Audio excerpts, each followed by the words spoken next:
Good morning and welcome. I'm Valdemar Ingdahl and I will be your moderator today.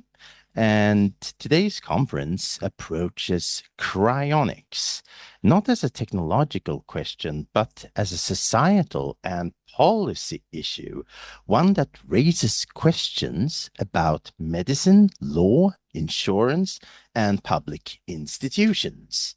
And we will work today in a serial conversation format that each conversation, it will be more of a conversation than a debate and should build on the previous one. And our goal is to clarify consequences, tensions, and possible decisions rather than to debate positions.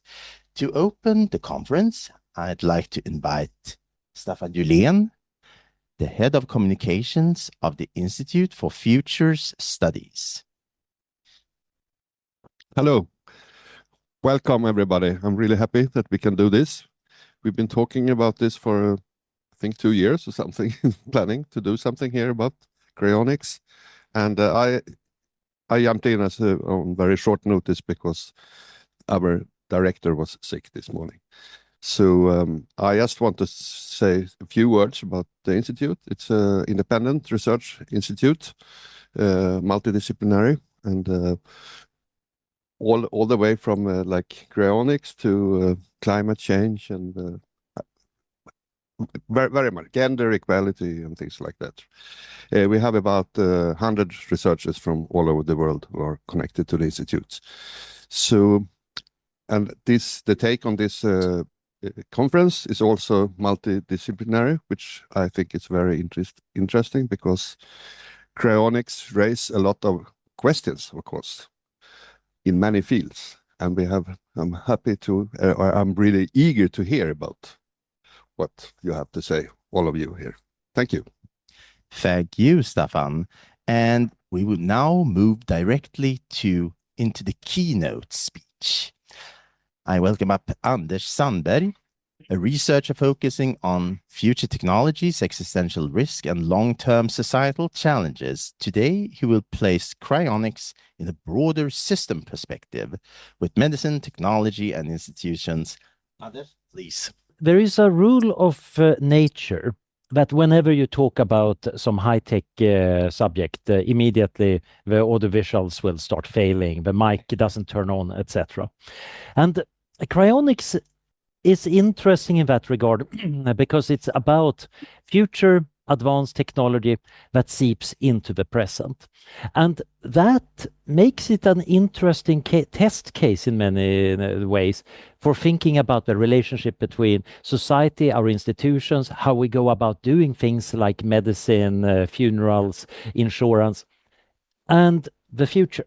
That's the reason why we're here at the Institute for Future Studies. As Valdemar and Staffan pointed out, our job here is to try to help society by thinking long-term. Sometimes long-term in a domain might mean a few years. Sometimes it might be millennia. And in this case, cryonics is interesting because it also has a somewhat indefinite time span. But time is also really the core aspect of what we try to do with cryonics. So some of you might wonder what cryonics is. Probably not too many of you because you decided it was interesting enough to come here, and probably some of you have Googled it. But the basic idea is, of course, to get sick patients to somewhere where they can actually get treatment. And the idea here is, of course, that if we cannot treat them in the present, maybe future medical technology can do that. So if you can slow down the deterioration of the body, if one could do that and put them in a form of suspended animation, then the result would be probably beneficial. We have past experience that many previously untreatable conditions have become treatable. We have an experience that various conditions that were regarded as terminal or lethal no longer are terminal or lethal, just very, very serious. So we have a reason to believe that if you could just get some patients to the future, that would be great. So in practice, what this means is to use low temperature to slow down the deterioration after death, or at least legal death. because this is, of course, going to be one of the topics that's going to come up again and again. The rather important difference between the legal death and biological death and the other forms of death that show up. Cryonics is interesting because it acts a little bit as a prism that forces these differences in our concept wider. It makes it more possible to see many of these conceptual issues. And cryonics has been a practice that has been done since the 1960s.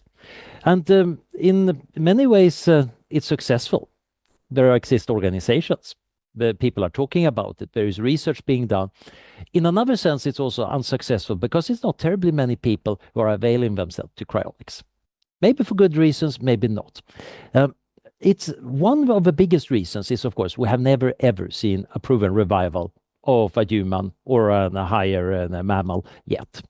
And that is something that many people say, that makes it kind of irrational to do. Yeah, you can totally do it with nematode worms and some naturally hibernating organisms, but we're going to wait until the point where you demonstrate that in a mouse at least. Which is fair, except that, of course, by that point, you might then have asymmetric regret, because now you didn't use a technique that might actually have saved some people that you now think have a decent chance of being saved. On the other hand, being prospective about future regret also sounds like a very weird move for motivating anything. What is currently happening instead is that cryonics organizations are working on making the suspension function much better. Now, this is an interesting issue, again, from an epistemic standpoint. How do we know that a way of suspending somebody is better? How do you actually test this? How do we get knowledge about it? So that's another important issue. We have an epistemic challenge here. And it's both internal. How do we know that a different treatment will produce a better suspension? But also from a societal standpoint, how do we know that we're doing the right thing? As a patient signing up, full disclosure, I'm signed up for it at Alcor. So, yeah, that means that at least I decided that, okay, this makes sense for me. But as a society, you might also say, yeah, we want to regulate things. We want to think about consumer protection. Can we do informed consent when we're that uncertain? What kind of practice is this? And I think from a medical standpoint, we can treat this as a prospective treatment. A pre-treatment that hopes that it can prevent worse conditions or allow a future treatment. This might sound very radical, but it's actually fairly standard in many parts of medicine. We do have umbilical cord blood banking in the hope that stem cells can actually turn out to be much more useful in the future. We have prophylactic surgery.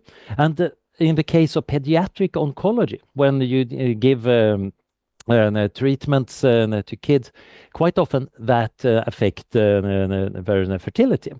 So a practice that has been done since the 80s, more or less, is to take samples of gonadal tissue, freezing them in the hope that it can be reimplanted in future. When it comes to ovaries, this has been demonstrated and not regarded as very controversial. When it comes to testicular tissue, we don't know how to do this usefully yet to restore fertility. But it's still regarded, including in Sweden, as a valid medical activity. And it's exactly the same idea as cryonics. Let's freeze it and hope future technology can sort it out before too long. What makes cryonics interesting is that the timescale and magnitude of uncertainty might be much more different from other treatment. Freezing embryos for in vitro fertilization is standard practice, has been done now for decades. And very few people find it controversial, with maybe exceptions when there is an unusually long interval between conception and the actual birth. We have other forms of treatments that are more uncertain. The interesting thing is that cryonics is even more uncertain than most of the treatments we recognize. And some people might say, this is outside medicine. This is not proper medicine. It's not based on experience enough. There is some science, but not enough science. So it's something else. But if it's not medicine, then what is it? If you treat it as some form of funeral rite, you could totally do that. But then it's run by a very different set of regulations than medicine. Some people say, oh, this is religion. You're just having faith in the future. Fine. Well, if you treat cryonics as religion, it would probably be more protected than it currently is, because we have very strong protections for religious people doing strange things, including strange things to the kids' bodies. We actually have surprisingly big exceptions in bioethics for some religiously motivated interventions that would, if somebody proposed them as a form of human enhancement or lifestyle choice, we would say, hey, wait a minute, that's not going to be allowed. There is also a very common thing that says cryonics challenges our concept of death. I alluded earlier to that. I think it's challenging with our legal definition of death, perhaps more strongly than the biological one. The cryonics view is it's about information. If there is not enough information to restore you, then you're definitely dead. Then it's actually really irreversible. But there might be states where you're not animate, and those states are actually still possible to revive from, maybe. That just doesn't mean very much to a lawyer. A lawyer really wants people to exist as legal persons, and whether a legal person is dead, alive, or in some other condition, as long as you have a status that makes sense in the system, that is the important part. So the interesting part here is, of course, that cryonic patients, while they're being suspended, they are currently not legal persons, but I think many philosophers would say, yeah, they're still a kind of moral patient. We care about them. Certainly the living person had preferences about his or her future, and we generally tend to respect such preferences about the future. Maybe not as much from a person who is alive and breathing right now, but still, we do have a recognition of this, and indeed, in some cases, they can be legally binding. It's going to be an interesting question here, of course, how this might change, especially since cryonics might become a more common practice. Generally, cryonics is interesting because it's about when an intervention that is first total science fiction, extremely speculative, gradually moves closer to reality. And it went from science fiction to a practice, and then a practice that started gathering data and trying to improve procedures, doing science on reducing the obvious damage, then trying to figure out if there's non-obvious damage, trying to come up with better protocols. And it became a bigger and bigger social practice, which means that doctors are running into cryonics patients occasionally. Not that many. Compared to other forms of extending your health span, cryonics is not terribly popular. But I think it's an interesting one because of this technical aspect. Some of these aspects are also linked to other areas of medicine. One is, for example, the promise of transplant storage. Right now, we cannot store transplant organs, which creates a real medical and logistical problem, and also plenty of ethical problems about the distribution of organs. If there was a way of storing kidneys to find a suitable user, that would be fantastic. And that is a technology that's, of course, strongly linked to cryonics. Doing a cryopreservation of an organ so it can function and be put back into a body is obviously something both goals want. There are obvious links to regenerative medicine, because when we eventually try to thaw out a frozen patient, we will need to restore a lot of tissue. There is going to be a need to replace tissues and probably build an entire body, especially if you're a cheapskate like me who only decided to store his head. And this, of course, again leads to many interesting questions. There is the question, could you actually grow an entire bodies without brains and do that to get Anders back?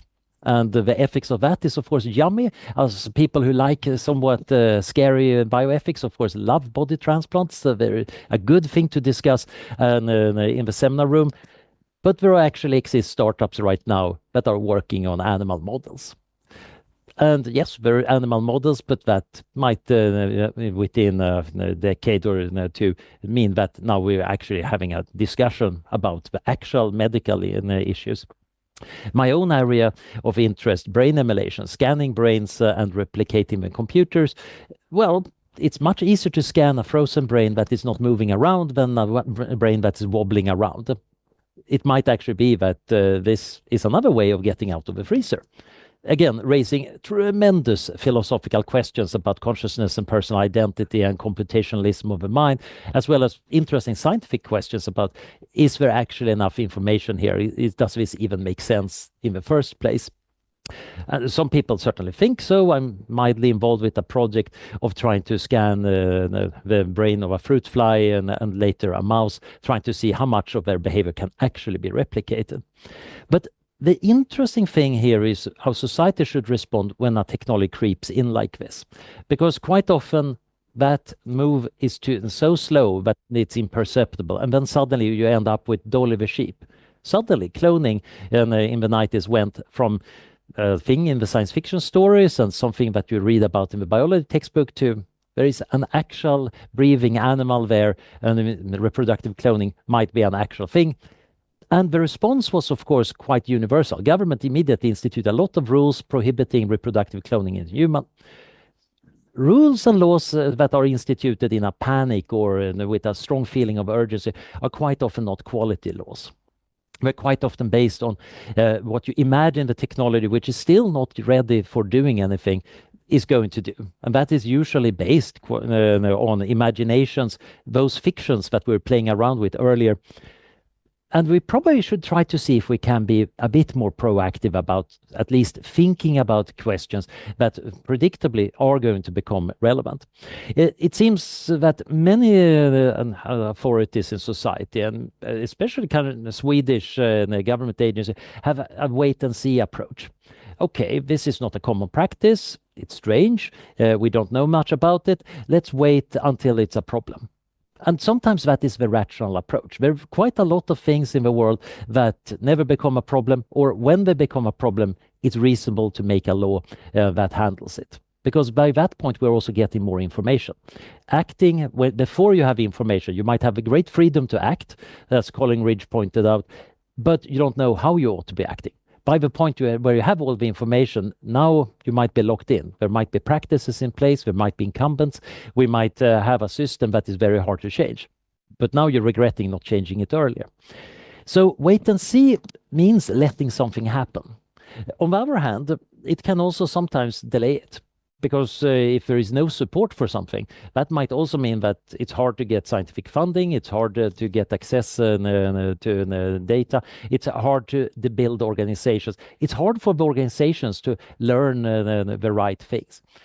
Quite a bit is about finding that right balance of being proactive. That is kind of why I try to get this meeting together, because I do think together here in this room we have an enormous amount of knowledge and interest in getting the interface between cryonics and society, between our institutions and new technology right, or at least better.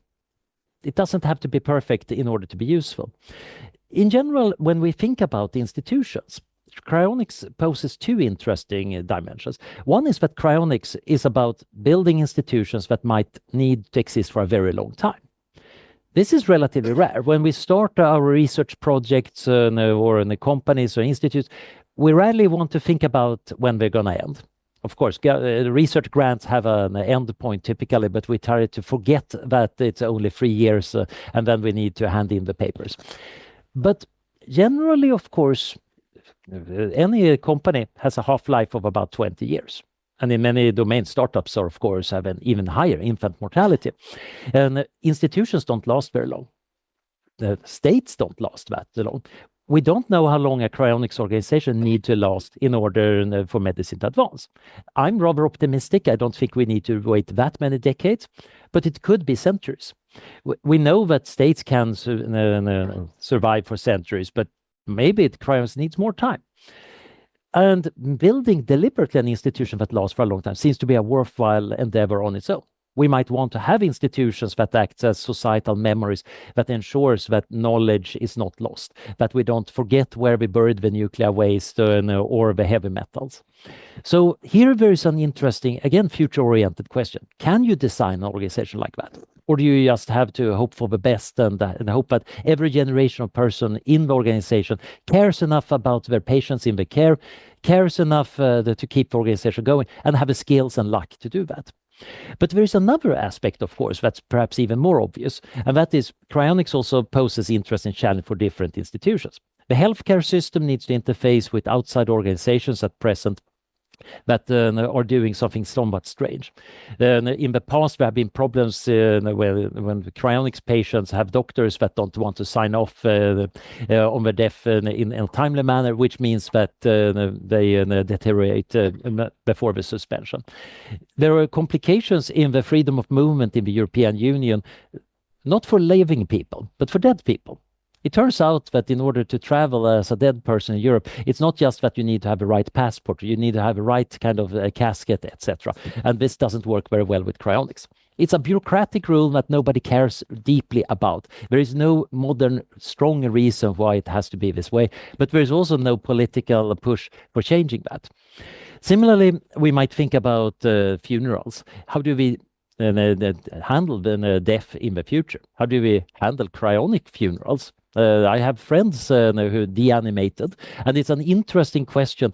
Is this going to be a funeral because he's dead, or is he just currently dead? In the case of my friend Peter, I'm having this awkward situation that we have unfinished academic papers together. Do I finish the paper? And then hopefully in the future, when he's revived, he gets to see what I did and how I messed up our line of reasoning. Or should I wait for him? That's weird. It's also a bit unclear. Should he be co-authored with a little note that is currently suspended and not communicating? Then in some cases, these are small practical questions. When I got married, my vow to my husband ends till death do us part, temporarily. And my husband, being a lawyer, pointed out, of course, that, well, legally, marriage ends when one of the parties died, but I'm willing to give you a second chance, Anders. And I think that was a very nice response, not just because I love him, but it also shows that we can be flexible about it. Many of the rules and institutions we have seem to be impossible to change. But actually, they have been made quite often in living memory, and then we quickly forget that we had a debate about the definition of death. It was kind of concluded, but that doesn't mean that it's now set eternally in stone. We could redo it if needed. And similarly, many of the traditions we have about death and life are based on an understanding of what they're supposed to be, or what we commonly find them to be. But we have changed the shape of life already. We invented the teenagers in the 1950s because the people spent longer time getting educated and finding the role in society. And that produced a need for a new category of people, which now extends up to the 35 or something like that when you finally move away from your parents' flat. Similarly, we live longer, but now we might also have that our life might be delayed. We might get a ledge on that staircase of life that you find in a lot of these Dali Carlian pictures. And that might lead to an unknown destination. To many people, this is very threatening. It's hard enough to recognize that we're mortal. And then we come up with some practical solution for living our life. Maybe ignoring it, maybe religion, maybe some existential pose. And then comes some kind of crazy techie and starts kicking at the foundations a little bit and say, yeah, we have a thing that could fix this. Many people get very upset about that. Even good news in life extension, quite a lot of people start saying, no, I want to have my ill health. I really want my Alzheimer's. It's kind of surprising because people rarely do that about normal things. And what they're actually saying is, of course, not, I really want to get Alzheimer's or cancer. It's, I have this equilibrium. I have a model of how the world ought to be. And you're challenging that in a way that I find somewhat inappropriate.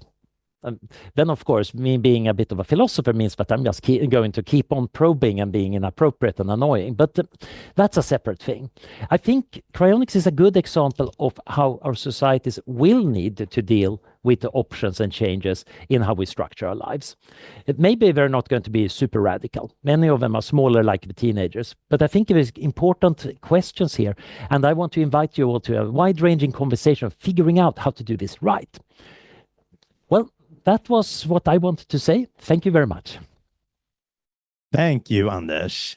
And now we move on to our first conversation, which is about medical ethics, cryonics, and also how it would play out for consumer protection, responsibility, and regulation.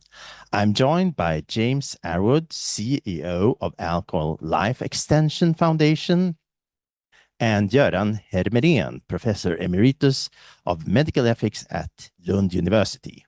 Welcome. James, if cryonics is offered as a service, what does responsibility for this mean in practice? I think, first of all, I think it depends on the motives and the operators, right? What does it mean in practice? My background is as a lawyer in emerging tech, and I've helped write regulations and things like that. But certainly motivators and motivations in terms of why somebody's doing something make a big difference, right? If somebody's out there to maximize profit, well, then they're likely to sacrifice quality in the pursuit of profit. It's just how the markets work. Alcor is a nonprofit, if you're unaware, so obviously I'm advocating for that.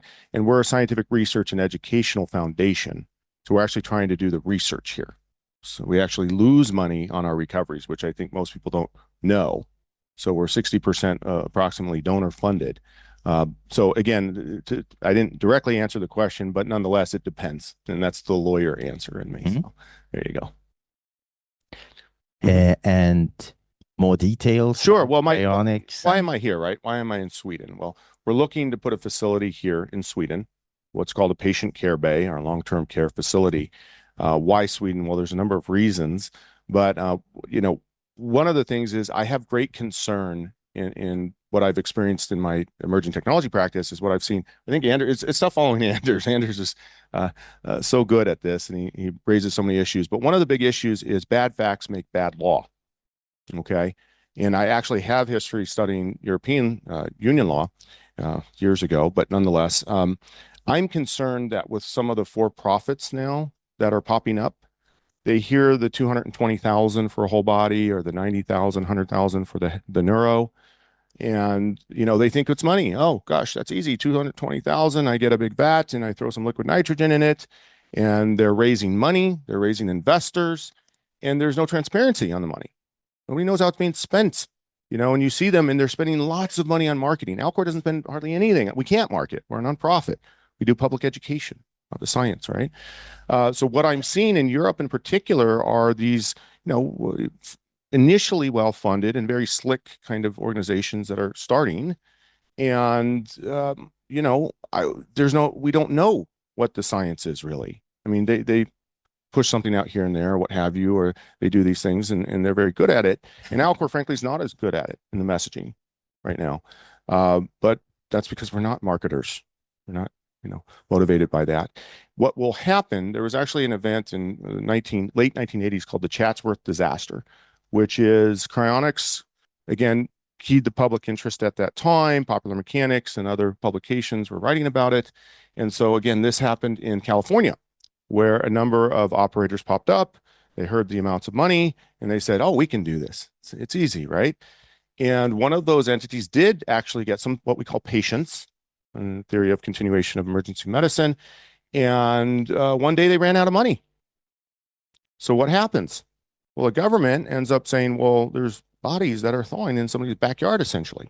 All right. Who do we call? They called Alcor, because Alcor is one of the longest running cryonics organizations, 1972.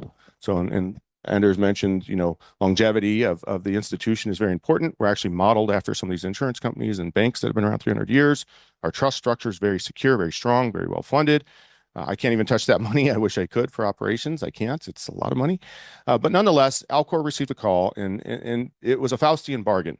If you know what a Faustian bargain is, they said, either you help us get these bodies, so it's not a bad PR thing. And the politicians love this, by the way, because you immediately get press. I think there's 3 press here today. All right. And it's just me. And the crazy American is out here. But nonetheless, you get the media, and politicians love media, right? So they're on it right now at this point. In this 1988 in California, 1990, thereabouts. And Alcor had a choice. They either had to absorb the entire expense and labor of recovering these bodies that were going to thawing, or they were going to get regulated, meaning Alcor. It's kind of like Kleenex, right? There's all kinds of facial tissue, but there's only one Kleenex. Well, Alcor is kind of the most prominent name in cryonics.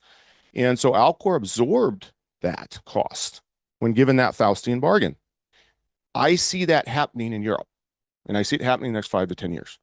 And being a lawyer in my career and recognizing that, to Anders' point, when that happens in Europe, if we are not already here helping with the regulatory environments, I'm going to probably be given a choice of spend $1 million, because that's what it's going to cost probably, to come over here and recover any patients that are preserved or anything else. And I'd rather spend that $1 million on opening a well-qualified facility, and particularly in Sweden. And there's reasons I want to be in Sweden as opposed to anywhere else in Europe. And so that's what I'm here to do. You know, some of you may be, well, why am I here? It's not just for this conference. It's actually to have meaningful meetings with funeral home people. So I just came from Frankfurt and met and Cologne and some places and met with them. Regulators, I was going to meet in Parliament last week. Okay.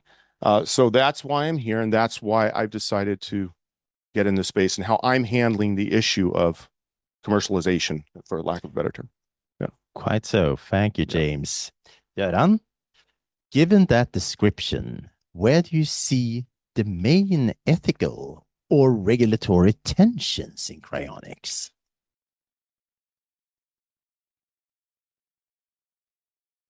Thanks. I think it was very useful to hear the vision of you that you described, your vision of exporting cryonics to Sweden and Europe. And what I wanted to say was that there could be some, okay, you hear me all right? I want to say something about the difficulties that could arise if you don't consider differences between the norms and values underpinning the regulations in areas like marketing, consumer protection, and healthcare in particular. If you consider cryonics to be a life-extending treatment like heart transplant, then of course the medical laws, the medical regulations also apply to cryonics. And there could be interesting differences between Sweden and the US that you should think about. So in one sentence, my main message is that the differences between the norms and values underlying or underpinning regulations need to be identified and discussed, and if possible dealt with, if you want to be successful in establishing cryonics in Sweden. So if you consider marketing and consumer protection, I think there is a difference between the US and Sweden. In Sweden, we have a law on marketing, and there is guidelines describing good practice, a little bit more strict than in the US. And the background is that freedom of speech is important in the US. There's more focus on self-regulation.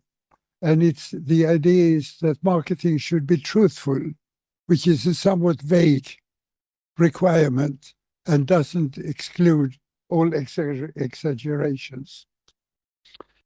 Of course, healthcare is important here, and the regulation of healthcare in Sweden is complex.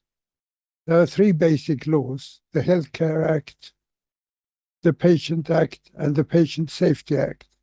In addition, Sweden is a member of the European Union, so there are European directives and regulations that apply.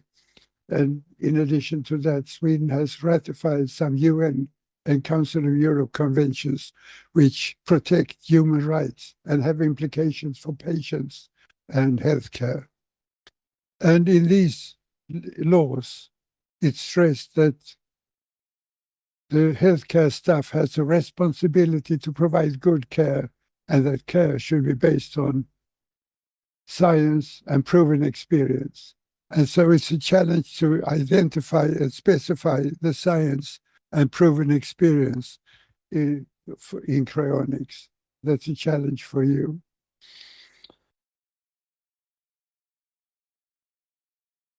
And of course, safety, security, and solidarity are important values in Sweden. And they are tied also to responsibilities. What if the technology does not work out as anticipated? If people are revived with brain damage or come out as different people. Who is responsible? And if the company goes bankrupt, what happens to the corpses or the deep frozen bodies? And if we want to discuss who is responsible for what, we need to make a distinction between legal responsibility and moral responsibility. And we also need to distinguish between forward-looking responsibility, which means for responsibility to see to it that this and that is in place, this and that does not happen, and backward-looking responsibility, which means you are responsible for something that happened in the past. I think if we look at these laws, also access to healthcare is an issue. And there's no ban in Sweden against private enterprises. And there's indeed a cooperation between the national healthcare system and private enterprises in order to shorten the queues or the waiting lines. But the idea in Sweden is that the thickness of the wallet and the social position of a person should not define or change the queue. The access to healthcare should be based on the patient's need and the effectiveness of the treatment. Because as a patient, you have no need of a treatment that's not effective. So you need to show that there is a need, a serious disease, and you need to show that the treatment or the medical intervention you propose is effective, makes a difference to the patient. And that also applies for priority setting in healthcare. There is one thing that is very difficult, and I will to end with that, and that has to do with the criteria of death. Because the timeline is like this. You live, you get a disease, you sign up with Alcor, you die, you are legally dead. And according to the Swedish law, a person is dead when all brain functions have ceased completely and irreversibly. And of course, that definition creates a problem here. Because if you define legal death as in the Swedish law, cryonics is impossible. So there is a problem that we need to look at and we need to identify it and deal with it. And of course, there is a context to the difference that I have mentioned in marketing and healthcare, the difference in values. I think the key issue here would be the question, what should be regulated by the state and how detailed should the regulations be? There is a tradition in the US for the minimal state, which opens up for freedom of the individual, which is different here, and explains some of the differences between Sweden and the US. And this context is easy to understand if you consider the history of the countries. And that provides a context that's nice to have as a background to these more specific differences in healthcare and marketing and consumer protection. Thank you. Yes, James. When you listen to Professor Hermeren, how do you think this would affect how such a service should be offered or regulated? Well, I think the first statement is I come in peace. Okay. Meaning I'm well aware of the politics and geopolitics and things that are going on. The good news is I am the president and leader of the premier cryonic service organization in the world. And I actually studied in the UK. And the reason that's relevant here, I worked in the House of Lords, so I've been involved with quasi-European regulation and writing that. But also, I was a young student and I had to experience, national health care. And it was a good thing. And, in the US, not having health care unless you have the job and can afford it and other things is a bad thing, frankly. And that's my personal opinion, and I can say that, but I happen to be running the leading CSO. So some of the points you raised, I actually agree with out of the gate. I'm not afraid of regulation. so long as the regulation is done in conjunction with the leaders in the space who are not profit motivated. One of the things that made me chuckle, you're talking about, for instance, advertising. And full disclosure, when I was a private practice lawyer, I did represent pharmaceutical companies, the big ones. And one of the things I dislike to this day is when you watch a TV show in the US, you're bombarded with just about every commercial as a jingle for a drug that you didn't know you needed, for a condition you didn't know existed. You know, restless leg syndrome, and you must take all of these things. That's one. They have a happy jingle too. So I'm actually kind of in your corner on all of this in terms of I think the Swedish mindset and what have you. And to prove that, you know, Alcor, for instance, we're audited as a nonprofit. The structure is very different compared to a for-profit in the US, and we have lots of oversight. It's actually a pain in my butt, frankly, because we spend the money for the auditors, right? And that's money I can't spend on research. And when you're a nonprofit, particularly in the States, there's certain states that, yeah, every dime we spend, my compensation, just to give you a real example, I was interviewing somebody for a job and they said, "Oh, I know what you make," you know, and they were telling me what I made, my salary and all sorts of personal details. Why? Because it's on these 990s that are published as the leader of a nonprofit. So I've personally experienced this kind of oversight and transparency and things like that. And the point of this exercise is all of you are thought leaders. I mean, if you're taking your time today to listen to such an esoteric topic currently, then you're probably at the forefront of what we're talking about, right? So I'm here to tell you, I want to work with all of you. I want to be in Sweden in particular, in part because I respect the structures that you want to put in place. And like I said in my earlier answer, I'm concerned that other folks are entering the space who, you know, right now there isn't transparency for them. Like with us, you can go on our website, and somewhere on there, it's a new website, so I don't know exactly where yet. But you know, all of our financials are there, and how we spent the money, and the collaborations we have with universities and things. Remember, we're a private foundation. One of the things that Alcor offers and would offer here, and I'm actually looking to collaborate with, is we fund research. So we work with public universities in the US, and we provide, for instance, professors an outlet. In the university setting, they have IRBs, and it's, you know, you have a great idea, but it's probably 3 years before you get a grant, before you find a grad student, and before you can actually do anything. Well, 3 years is a long time in emerging technology.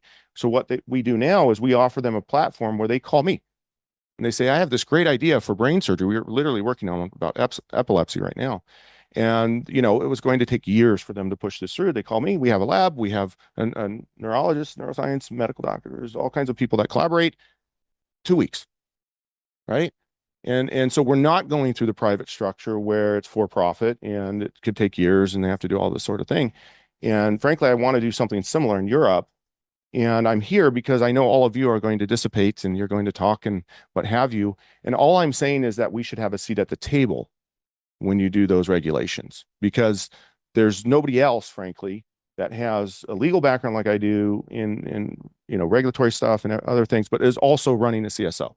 The thing that I can give all of you and offer all of you is the perspective of what is it like really operationally. You've got the medical stuff, you've got the Anders, you know, science and emerging technology, but what about a family whose child died? And you have 20 minutes for them to grieve and the ritual process. And, you know, I've met with funeral directors and things like that, but they want you to do this procedure, but the mother's, you know, hugging their, I mean, you have to deal with this personally. All right. And as the president, I'm there in the room, but you have to make this happen too. So there's very real personal things that I can provide perspective on while also having the lawyer brain to say, hey, you know, regulate it this way, but don't do this because you're not realizing you're interfering with the ritual of death, for instance. Okay. And I'm not sure that others in the space that hear the money, you know, if we sign up a bunch of people, I don't get a bonus. That's not why I'm here. That's not why I'm doing this. It's a nonprofit. It doesn't work that way. So in any event, that's my perspective for all of you is let's get ahead of it because it's happening. I will tell you 100% scientifically, you know, I work with some of the top physicists in the world and molecular biologists and everything else. Literally, you look at the list, top 10. I can't tell you names because some of them are still confidential, but they're telling me that this does not violate any of the laws of physics or biology and that it's going to happen. And we're already seeing it on the kidney human level in our labs. Okay. It's now a question of scale, meaning it's now been done in embryos, they live, And Anders, to your point, you mentioned IVF. He said it's fairly non-controversial today, but if you're old enough, you'll remember that, in our country, we had the Phil Donahue show, and there was the question of test tube babies. Any of you recognize that term? It was very scandalous. If you had a baby from IVF, it was like, oh, you're bringing these, they thought they would be zombies without a soul. I'm not exaggerating. For the young people, go back, watch those shows on YouTube or something. And there were heated debates about you're bringing these demon spawn into the world. I'm not kidding. This happened. And now, I mean, who knows? I can't identify them. They're not purple or something, right? It's science, folks. And science is going to progress either here or from China or from Russia. They're doing things that I've seen or heard about. It's happening. Okay, it's scientifically going to happen. I'm betting my own existence on it. And I'm not a stupid person. So you might as well get ahead of it. And you might as well get ahead of it with people who do it, but are pragmatic. I'm pragmatic about it. I know I need to work with you. Americans have a really bad tendency to come into countries. You may be surprised by this, but I learned in the House of Lords. I had a lord, and I was a junior law student, at the time, and he came up to me and he said, "Why is your country doing this?" and blah blah, ranted at me. I don't know, and it was very uncomfortable. But I remember that lesson, and the point of the lesson was, I'm not coming here to tell you how to do it. Americans have a tendency to come into countries and tell them how to do something in their culture. It's stupid. Good. Okay. Well, I'm not going to do that. I'm here to collaborate, but I have something to offer too. Sorry, I know I'm running over. So, thank you, James. Göran, how should we do it here in Sweden then? I agree completely that if you want to propose regulations for a certain activity, you have to do it together with those who carry out that activity. You mentioned the insurance companies and the insurance problem. There are two aspects of this that are relevant and interesting. One is that it's been complained that this is something only for rich people. And it has been suggested that if you start early with a life insurance, it can be affordable to many. And that's an interesting thought. And we need to see it specified in detail. The other aspect is this, and it's related to the criteria of death. Suppose you are legally dead, and then you are revived, and then the insurance company knocks at your door and say, "Hey, if you are revived, you were not really dead. So the money we paid, should you return to us?" And that money was used to sign up with Alcor. And what do you think about that particular problem of insurance?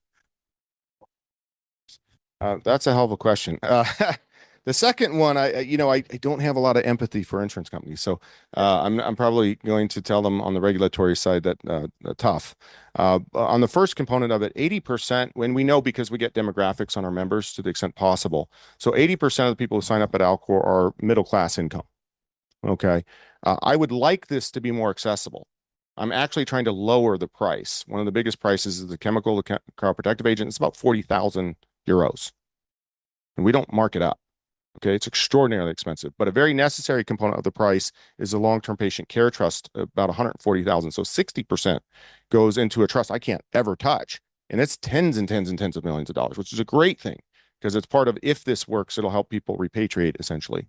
But I'm here to meet with actually insurance companies. I made a jab at them, but nonetheless, I think there's forms that could be worked out. And in Canada, so we opened Alcor Canada last year. When I came in, that was a priority of mine. We have the Alcor Cryobiology Research Institute in Canada. We actually are partnering with companies, and it's a form of employment benefit. So we actually have a company in Canada, big company. I think that's a rational way to do it in Europe. I think, this is a really big ethical issue, by the way, too. I've thought about this heavily. Soldiers that are asked to go die for their country, or police workers, or what have you, municipal workers and everything else. It's a long story, but I have a genetic condition and it's serious, and I didn't find out about it until I was in my 30s. But there's a genetic archival component to cryonics that's very important, very significant in research and science. And I think that those young people, they're 21 years old and they're, killed on the battlefield. Very often they have very young children. And they'll never know their genetic archival information, but this is a means for them to have access to that potentially, right? And that's valuable in and of itself. So there's ethics there. But with regards to the insurance, I think that in that case, what I was referencing is sort of a state-sponsored model, which I think could be implemented. It's implemented at the employment level. Why not at the state level? If insurance companies come back for their money, I think there'll be some sort of, I mean, they're not stupid. They're the best in the world at predicting death and things and monetizing death. So they'll find a way to kind of, I mean, hell, the interest is what they make their money on anyways, right? While they held the money. So they'll be okay. That's my response on that. But I'm fine to talk to them about it. Göran, do you see such a solution within the Swedish healthcare system? We can't have two definitions of death or two sets of criteria of death. So I think we have to deal with that by changing the criteria of death. I think that in the future we can't hang on to the criteria of brain death as in the Swedish law. Well, historically, for those who don't know, the definition of death has actually changed, and it's changed dramatically. And what's weird is the public doesn't have any concept of this. But even 100 years ago, you know, for whom the bell tolls, I tell the story. There's a patent in 2000, I think 5, of somebody who had a Bluetooth in caskets in case you woke up. I mean, it's wild because what doctors declare to be death today legally, medical legally, is injuries or illness incompatible with the continuation of life. But it doesn't mean that your brain is actually dead. And there's no electrical activity. I know I see the eyes and things. But if we biopsy those brains, that tissue is viable up to 24 hours sometimes. So people misunderstand what we're doing. We're not trying to revive the dead. Okay. We're trying to get to you before, on the cellular level, in particular, all your brain cells are dead. Meaning they're viable. They literally are. You can biopsy and put them in a dish. They'll grow, they'll live. So that definition you're talking about, I think it's going to come back to the minutia, as it were, of probably electrical activity in the brain. And you say we all agree that electrical activity has spontaneously ended for now and we can't revive it. But on the definition of death, there was a time 75 years ago where the cardiac synode in your heart stopped. Heart attack. You were dead. Ever heard of a defibrillator? Well, now you're not dead necessarily. So back then, if you had a heart attack, you're dead. All right. Well, what if an hour later you're revived? Well, now you're not dead. So we're going to have to get into that. But frankly, I'm pretty comfortable with the current definition, but it likely will have to change at some point. Sure. And James, that's the time. Yes. And Göran, James, thank you very much. Quite interesting. And we have time for a few questions from the audience. Please keep questions brief.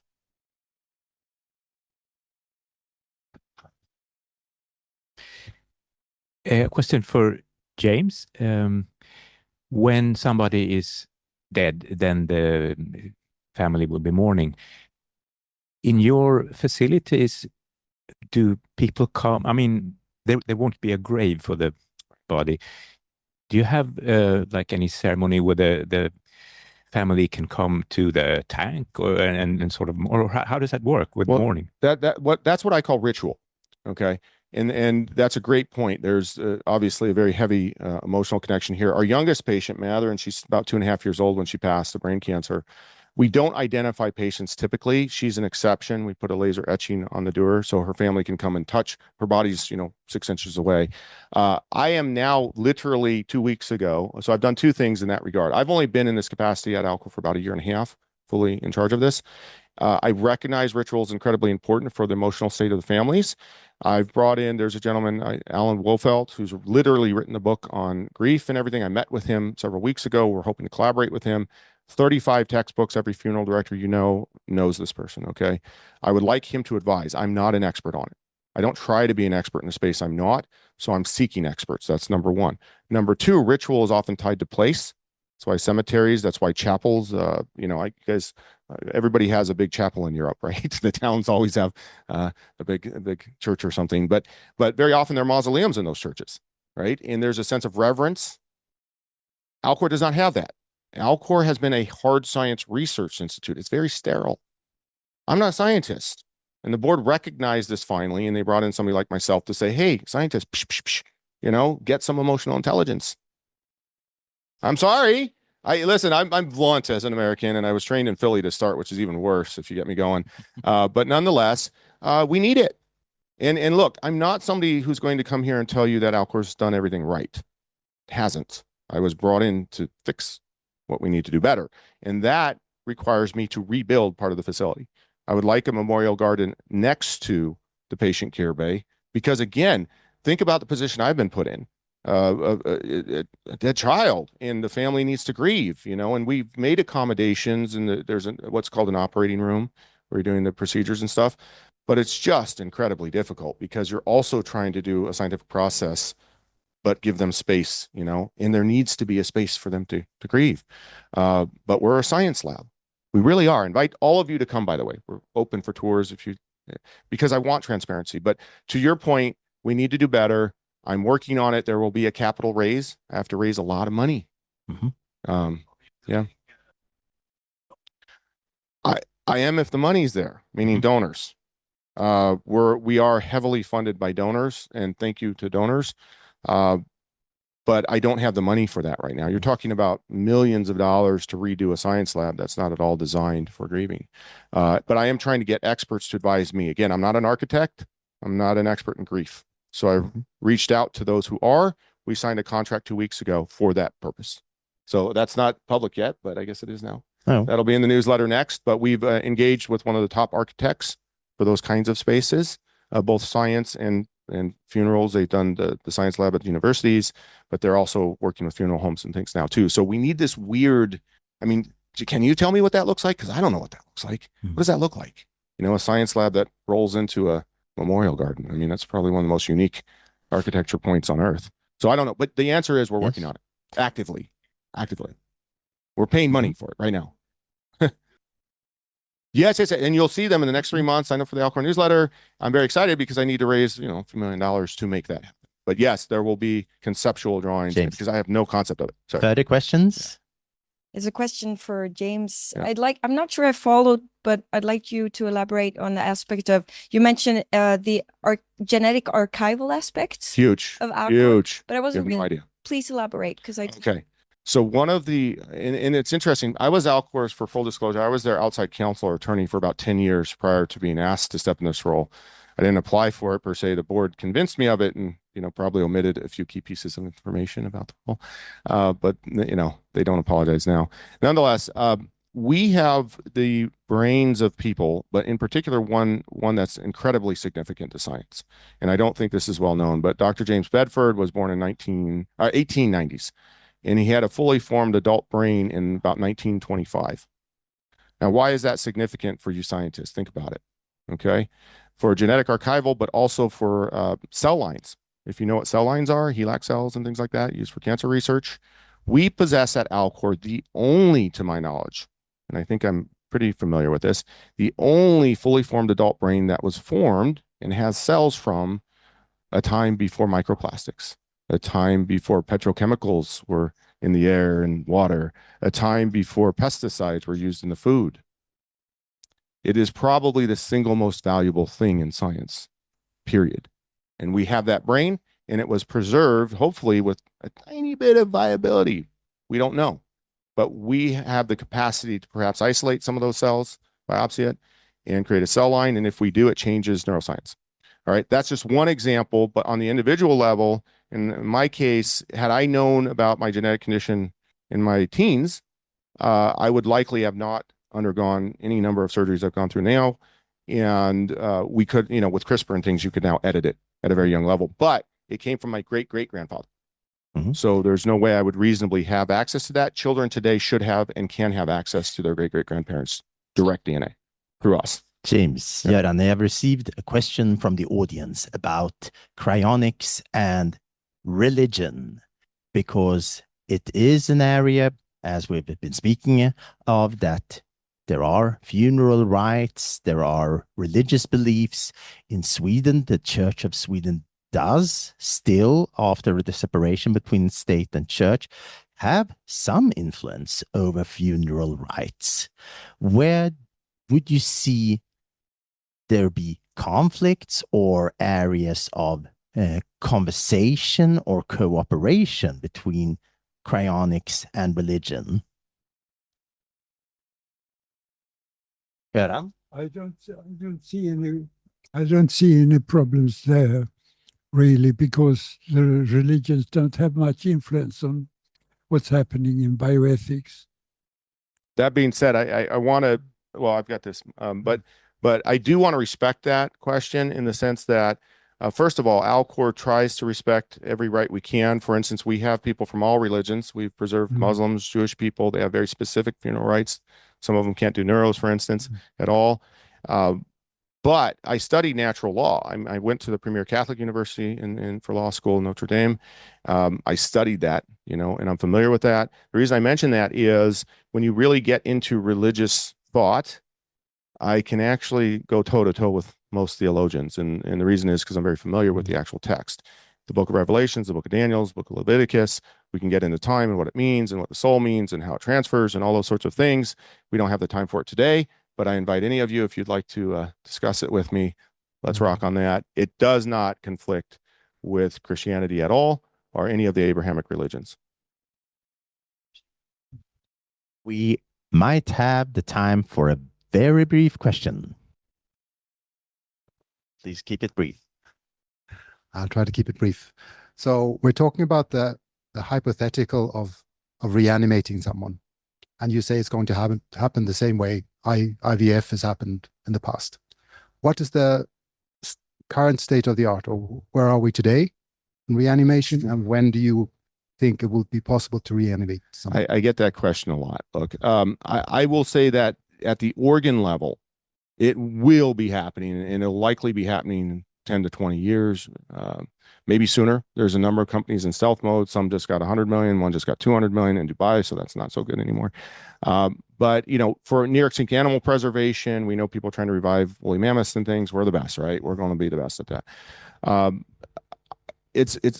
don't know a timeline for full human or brain reanimation. Our next experiment is actually human brain cells, or one of that's coming up. It's literally on the docket, and to actually conduct electrical testing now.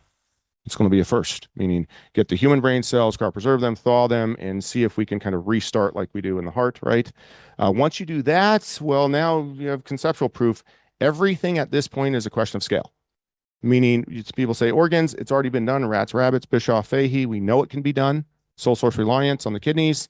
So it is happening in humans. It's a question of scale. Alcor has some remarkable results on the organ side. Now that I've brought in molecular biologists, some specialists in our lab, the reason I'm cautious is we do have confidential agreements. The commercialization of this, I'm not ignorant of that. It is billions upon billions upon billions. Alcor's membership, if you Google it, can't talk about it, top tech people in the world. People like, I can say Martine's public, Martine Rothblatt, United Therapeutics, founder of Sirius Radio, doctor, lawyer, everything else. She's been a supporter, a brilliant human being generally. Look, I'm not the smartest person in the room at any of these events. Most of you IQ level are smarter 1 second, but I'm smart enough to know if the really smart people who are really successful are moving that direction, I should probably follow them. So I'm bringing them into the fold, and that's what I'm doing, and I'm giving them resources. All I'm telling them, our scientists, is what tools do you need, what money do you need? I'm good at that, and I'll give them to you. That's my job. Göran, would you like? But there is a difference between what we know about the possibility to preserve tissues and organs without damage, almost indefinitely, and the evidence we have that we can cure them from the disease that caused their death. I know we're running out of time. Right. Quickly, ethics. Let's talk about ethics. We had this conversation last night. You want to talk about ethics. You talked about, we know we can do certain things, cells, soon to be organs. Okay. But let's say cryonics never works for the brain. It's very possible. Okay. It's greater than 0%. Who knows what? Organs. It is, to me, a moral failure and crime that Western countries have not solved the organ shortage issue. Alcor's on the cusp of this. We're on the 5-yard line, meaning kidneys.